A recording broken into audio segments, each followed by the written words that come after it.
Hello guys, welcome to ready with H. A very good morning from Madurai అండి.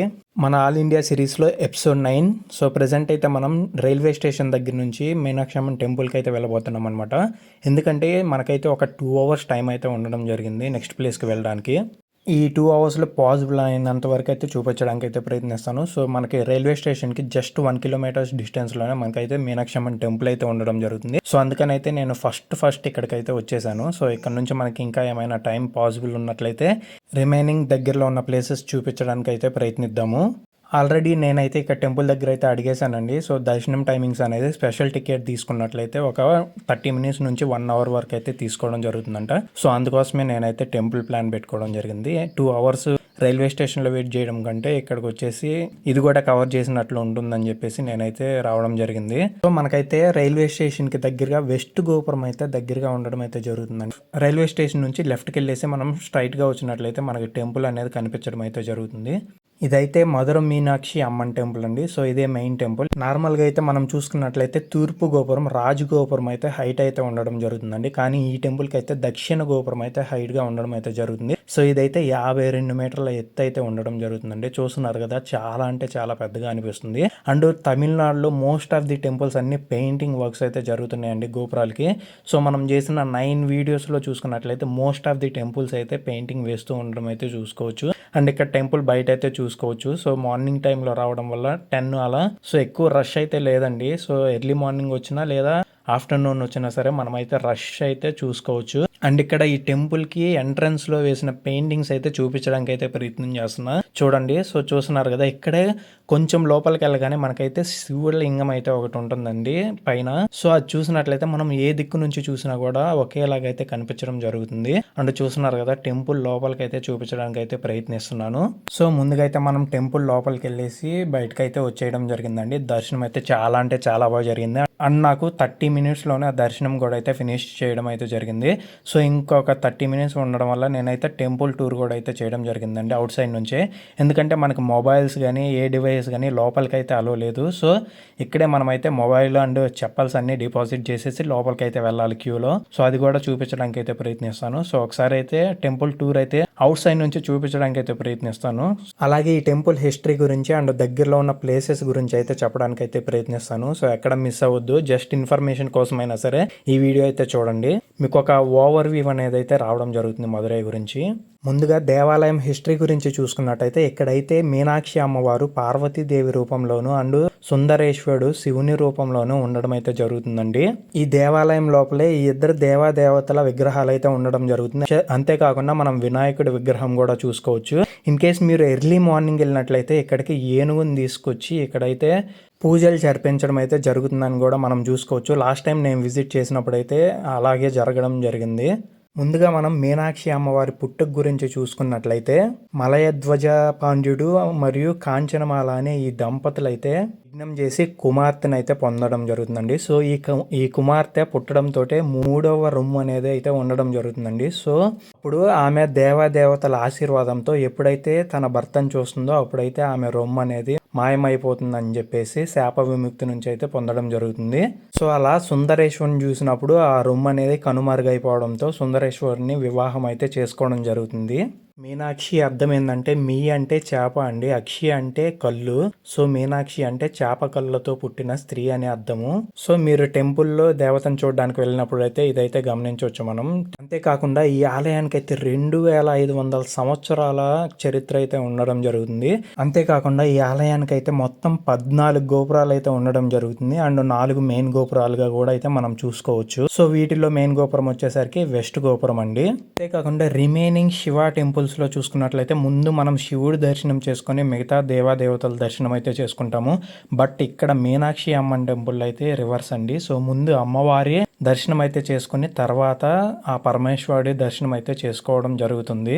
అంతేకాకుండా ఈ టెంపుల్లో ప్రత్యేకతలు చూసుకున్నట్లయితే ఈ టెంపుల్లో 1000 పిల్లర్స్ అయితే ఉండడం జరుగుతుందండి. సో ఈ 1000 పిల్లర్స్ అయితే 1000 డిఫరెంట్ స్టైల్స్ లో ప్రత్యేకమైన దేవతల విగ్రహాలతో శిల్పాలతో చెక్కడం అయితే జరిగింది. అండ్ అదైతే మనం చూసుకోవచ్చు. అంతేకాకుండా మనం ఈ టెంపుల్లోనే లోటస్ పాండ్ అయితే ఉండడం జరుగుతుందండి. ఈ లోటస్ పాండ్ చూడాలనుకుంటే మనమైతే ఈస్ట్ గోపురం వైపు నుంచి అయితే వెళ్లాల్సి ఉంటుంది. అటు సైడ్ నుంచి వెళ్ళినట్లయితే మనకి ఈ లోటస్ పాండ్ అనేది కనిపించడం అయితే జరుగుతుంది. వెస్ట్ సైడ్ నుంచి వెళ్ళినట్లయితే మనకు కొంచెం దూరంగా ఉండడం అయితే జరుగుతుంది. మన దగ్గర ఉన్న అతి తక్కువ టైంలోనే మనమైతే టెంపుల్ విజిట్ ఫినిష్ చేసుకున్నాము. అండ్ పాండ్ దగ్గర అయితే ఒక 20 మినిట్స్ అయితే స్టే చేశాను. సో చాలా అంటే చాలా నీట్గా అయితే మెయింటైన్ చేస్తున్నారు. ప్రెజెంట్ మనమైతే నార్త్ గోపురం దగ్గరికి వచ్చేసామండి. సో ఎవరైతే బస్ స్టాండ్ దగ్గర నుంచి వస్తారో సో ఇక్కడైతే 2 బస్ స్టాండ్లు అయితే ఉండడం జరుగుతుందండి. సో ఎవరైతే ప్రైవేట్ ట్రావెల్స్లో వస్తారో అదైతే మాత్వాని ఓమ్ని బస్ స్టాండ్ అండి. దాని పక్కనే ఎంజీఆర్ బస్ స్టాండ్ అయితే పెద్ద బస్ స్టాండ్ అయితే ఉండడం జరుగుతుంది. సో ఇక్కడ మనం ఎక్కడికైనా వెళ్ళడానికి పబ్లిక్ బస్సెస్ అయితే ఉండడం జరుగుతుంది. పబ్లిక్ ట్రాన్స్పోర్ట్ అంతా ఎంజీఆర్ బస్ స్టాండ్ నుంచి రావడం జరుగుతుంది. సో మనకైతే ఎంజీఆర్ బస్ స్టాండ్ నుంచి టెంపుల్కి రావడానికి కూడా డైరెక్ట్ బస్ అయితే ఉందండి. అండ్ మనకి రైల్వే స్టేషన్కి కూడా బస్ అయితే చూసుకోవచ్చు.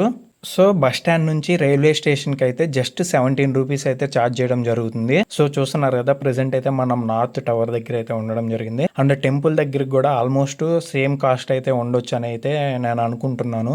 అండ్ మనకి టెంపుల్ దగ్గరికి అండ్ రైల్వే స్టేషన్కి దగ్గరలో ఉన్న బస్ స్టేషన్ పేరే పెరియార్ బస్ స్టాండ్ అండి. సో ఇక్కడికి వచ్చినట్లయితే మనకి వాకబుల్ డిస్టెన్స్లోనే రైల్వే స్టేషన్ మరియు టెంపుల్ అయితే ఉండడం జరుగుతుంది. ఈ ఆలయంలో ప్రత్యేక పండుగలు చూసుకున్నట్లయితే ముందుగా అయితే తిరుకల్యాణం అండి. సో ఇదైతే మీనాక్షి అమ్మవారికి సుందరేశ్వరుడికి వివాహం అయితే జరిపిస్తారనమాట. సో చాలా అంటే చాలా బాగా అయితే జరిపించడం అయితే జరుగుతుంది. ఆ తర్వాత శివరాత్రి మరియు నవరాత్రుల ఉత్సవాలు కూడా అయితే బాగా అయితే జరిపించడం అయితే జరుగుతుంది. సో చూస్తున్నారు కదా, ఇలా అయితే టెంపుల్ అవుట్ సైడ్ అయితే ఉండడం జరుగుతుంది. సో మనకైతే 4 సైడ్స్ ఒకేలా ఉంటాయండి. మనం ఎంట్రన్స్లోకి రాగానే అక్కడైతే 4 సైడ్స్ ఒకే అట్మాస్ఫియర్ అయితే చూసుకోవచ్చు అనమాట. అండ్ మనం కాంచీపురంలో చూసాం కదా, అక్కడలాగా ఓపెన్ పాండ్ అయితే ఉండదండి ఇది. సో కొంచెం లోపలికైతే పాండ్ అయితే ఉండడం జరుగుతుంది. సో అందువల్ల ఎక్కువ భక్తులకి అర్థం కాదు. అందుకోసమనే చెప్పేసి నేనైతే ఈస్ట్ గోపురం అని చెప్పేసి అయితే మెన్షన్ చేయడం జరిగింది. సో ఎవరైనా సరే వెళ్ళినట్లయితే ఇదైతే అస్సలు మిస్ అవ్వదు. ఒక 10 మినిట్స్ అయినా సరే అక్కడ కూర్చొని ఆ తామర పువ్వుల ఆకారంలో ఉన్న మధ్యలో వాటన్నిటిని చూసుకొని నీట్గా అయితే టెంపుల్ని అయితే ఎక్స్ప్లోర్ చేయండి. అండ్ టెంపుల్ టైమింగ్స్ చూసుకున్నట్లయితే మార్నింగ్ 5 AM నుంచి 12:30 PM వరకు అయితే ఉండడం జరుగుతుంది. తర్వాత మళ్ళీ అయితే 4 PM నుంచి 8 PM వరకు అయితే టెంపుల్ అయితే ఓపెన్లో ఉండడం జరుగుతుంది. ఇన్ కేస్ మీరు అక్టోబర్ లేదా నవంబర్ మంత్లో వచ్చినట్లయితే ఈ రోడ్స్ అన్ని చాలా అంటే చాలా క్రౌడెడ్గా అయితే ఉండడం జరుగుతుందండి. సో లాస్ట్ టైం విజిట్ చేసినప్పుడు అయితే మేమైతే చాలా అంటే చాలా క్రౌడ్ని అయితే చూడడం జరిగింది. దట్టు నైట్ టైం విజిట్ చేసినట్లయితే ఇవన్నీ లైటింగ్స్ వేసి చాలా అంటే చాలా స్పెషల్గా అనిపిస్తుంది. మదురై అనేది మనకి ఆన్ గోయింగ్ వేలో ఉంటుంది కాబట్టి సో మరంత టైం ఉండకపోయినా సరే అట్లీస్ట్ కొంత టైం అయితే స్పేర్ చేయండి. అండ్ ఇక్కడ టెంపుల్ని అయితే విజిట్ చేసి వెళ్ళడానికి అయితే ప్రయత్నించండి. ఈ ఆలయ విస్తరణ విషయానికి వచ్చినట్లయితే ఇదైతే మొత్తం 45 ఎకరాల్లో విస్తరించి ఉండడం అయితే జరుగుతుందండి. అంతేకాకుండా ఈ ఆలయానికి అయితే ప్రతి సంవత్సరానికి 1.5 కోట్ల భక్తులు అయితే రావడం జరుగుతుంది. అంతేకాకుండా మనం చూసుకోవచ్చు వీడియోలో చాలా మంది ఫారినర్స్ అయితే కనిపించడం జరుగుతుంది. సో ఎంత ఫేమస్ ఈ టెంపుల్ మనమైతే ఆలోచించుకోవచ్చు. అంతేకాకుండా ఈ ఆలయం లోపల 33,000 శిల్పాలు అయితే చెక్కబడి ఉన్నాయండి. ఇవి దేవదేవతలు, రాక్షసులు, పురాణాల గురించి, జంతువుల గురించి ప్రతి ఒక్క దాని గురించి చెప్తూ అయితే మనమైతే చూసుకోవచ్చు. 1000 పిల్లర్స్ చూసినట్లయితే మనకి ఒక ఓవర్ వ్యూ అనేది రావడం అయితే జరుగుతుంది. సో ఈ ప్లేసెస్ అయితే అస్సలు మిస్ అవ్వద్దు. అండ్ వన్స్ మనం టెంపుల్ టూర్ ఫినిష్ చేసుకున్నాక మనకి ఒక 2 to 5 kilometers లోనే కొన్ని ప్లేసెస్ అయితే ఉండడం జరుగుతుందండి. సో ఈ ప్లేసెస్ గురించి కూడా ఒకసారి అయితే చెప్పడానికి ప్రయత్నిస్తాను. సో వెళ్ళినప్పుడు టైం ఉన్నట్లయితే డెఫినెట్గా అయితే చూడడానికి అయితే ప్రయత్నించండి. అండ్ ఇన్ కేస్ ఒక 2 to 3 hours ఉన్నట్లయితే ఫస్ట్ టెంపుల్ విజిట్ అయితే ఫినిష్ చేసుకోండి. అండ్ పక్కనే లోకల్ షాపింగ్ కూడా అయితే ఉండడం జరుగుతుంది. సో అది కూడా అయితే ఫినిష్ చేసుకోండి. సో ఇక్కడ టెంపుల్కి దగ్గరలో ఉన్న ప్లేసెస్ చూసుకున్నట్లయితే మొదటిది అయితే తిరుమలై నాయకర్ మహల్ అండి. సో ఇదైతే చాలా అంటే చాలా పురాతనమైన మహల్ అండ్ చాలా అంటే చాలా బాగుండడం జరుగుతుంది. సో మదురైలో నైట్ టైం ఉన్నట్లయితే ఇక్కడ night time lighting and night show మాత్రం అస్సలు మిస్ అవ్వద్దు. చాలా అంటే చాలా బాగుండడం అయితే జరుగుతుంది.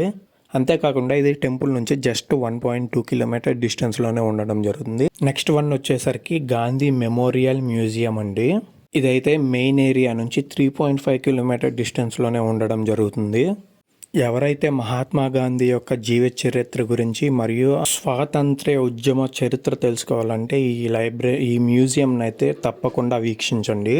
అంతేకాకుండా నెక్స్ట్ ఇంకా కొంచెం టైం ఉన్నట్లయితే మీకు కలైగ్ నగర్ సెంట్రల్ లైబ్రరీ అయితే వీక్షించండి. ఇదైతే బస్ స్టాండ్ నుంచి జస్ట్ 1.5 కిలోమీటర్ డిస్టెన్స్లోనే ఉండడం జరుగుతుంది. And one of the largest లైబ్రరీస్లో ఇది కూడా ఒకటి. సో దీంట్లో మొత్తం 3,50,000 రకాల బుక్స్ అయితే ఉండడం జరుగుతుందండి. అండ్ వీటిలో 1,00,000 వరకు తమిళ్ బుక్స్ అండ్ రిమైనింగ్ అయితే ఇంగ్లీష్ అండ్ ఇతర భాషల బుక్స్ అయితే ఉండడం జరుగుతుంది. సో డెఫినెట్లీగా విజిట్ చేయండి. నాకైతే ఒక బెస్ట్ ప్లేస్ అనే చెప్పుకోవచ్చు. అండ్ టైం ఉన్నట్లయితే తెప్పకులం వెళ్ళడానికి అయితే ప్రయత్నించండి. అండ్ మనం సజెస్ట్ చేస్తున్న ప్లేసెస్లో లాస్ట్ ప్లేస్ వచ్చేసరికి సి అండ్ కొండు ఎకో పార్క్ అండి. ఇది కూడా బాగా ఉండడం అయితే జరుగుతుంది. సో దీన్ని ఎవరైనా వెళ్ళాలి అనుకున్నట్లయితే అరౌండ్ 4 PM నుంచి 6 PM వరకు అయితే వెళ్ళడానికి అయితే ప్రయత్నించండి. చాలా అంటే చాలా బాగుండడం అయితే జరుగుతుంది విజువల్స్.